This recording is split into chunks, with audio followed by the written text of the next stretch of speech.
अब किसी वजह से अगर आपको ग्रांट रीपे करनी पड़ जाती है, 2 साल के बाद ऐसा हुआ कि आपने कंडीशंस कंप्लाई नहीं की है और ग्रांट वो रीपेबल हो गई, 2 साल के बाद स्थिति क्या रहेगी? आपके एसेट की पोजीशन ये है कि आपका एसेट नॉर्मली डिप्रिशिएट हो रहा है। पहले साल की डिप्रिशिएशन 80,000 लगी थी, दूसरे साल की डिप्रिशिएशन फिर 80,000 लगी, 1,60,000 की डिप्रिशिएशन आपके एसेट को लग चुकी है। अब आपका एसेट 2,40,000 की फिगर पे आपकी बैलेंस शीट में मौजूद है। दूसरी तरफ लायबिलिटी वाली साइड डेफर्ड इनकम बैलेंस में भी 1 लाख के ग्रांट में से 20,000 पहले साल रिलीज हो गया, 20,000 दूसरे साल रिलीज हुआ, उसमें भी बैलेंस 60,000 का पड़ा है। अब जब ग्रांट रीपेबल होगी तो आपको पूरा अमाउंट रीपे करना पड़ेगा।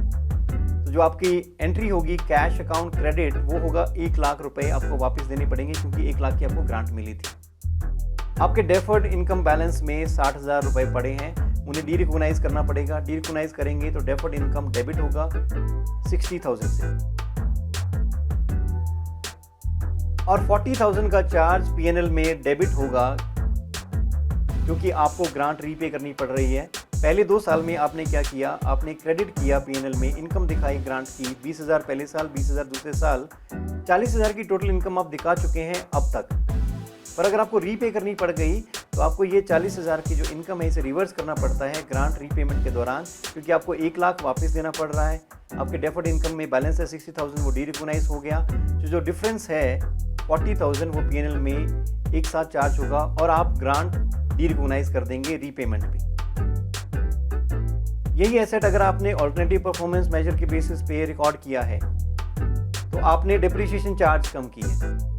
पहले साल आपने डिप्रिसिएशन 80,000 की बजाय 60,000 चार्ज की, दूसरे साल फिर आपने 80,000 की बजाय 60,000 चार्ज की, जिसकी वजह से 40,000 का डिप्रिसिएशन कम चार्ज हुआ है पीएनएल में।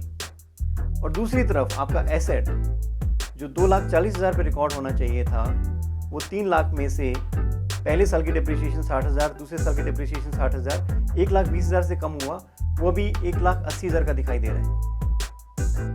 इसका मतलब जो एसेट है वो भी 60,000 कम दिखाई दे रहा है। एसेट की वैल्यू अगर हम रीइंस्टेट करने की कोशिश करेंगे कि हमें ग्रांट नहीं मिली है, तो हमें एसेट की कीमत को बढ़ाना होगा 60,000 से।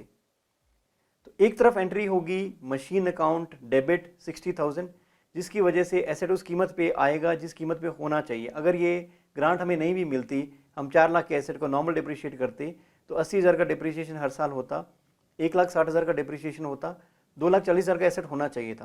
बट हमारी बुक्स में ये एसेट 1,80,000 का रिकॉर्डेड है, इसलिए 60,000 से इस मशीन की कीमत को बढ़ाना पड़ेगा। तो मशीन की कीमत आप डेबिट करेंगे 60,000 से।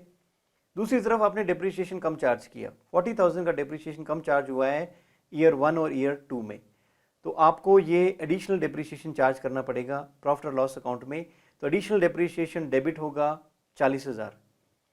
60,000 से मशीन की कीमत बढ़ेगी, 40,000 से एडिशनल डिप्रिसिएशन चार्ज होगा, और क्रेडिट में आप कैश अकाउंट 1 लाख से रीपेमेंट कर सकते हैं। अगर आप ऑल्टरनेटिव परफॉर्मेंस मेजर यूज़ करते हैं तो ये तरीका होगा आपके रीपेमेंट ऑफ ग्रांट के दौरान। तो इस तरीके से हम grants related to assets recognise करते हैं।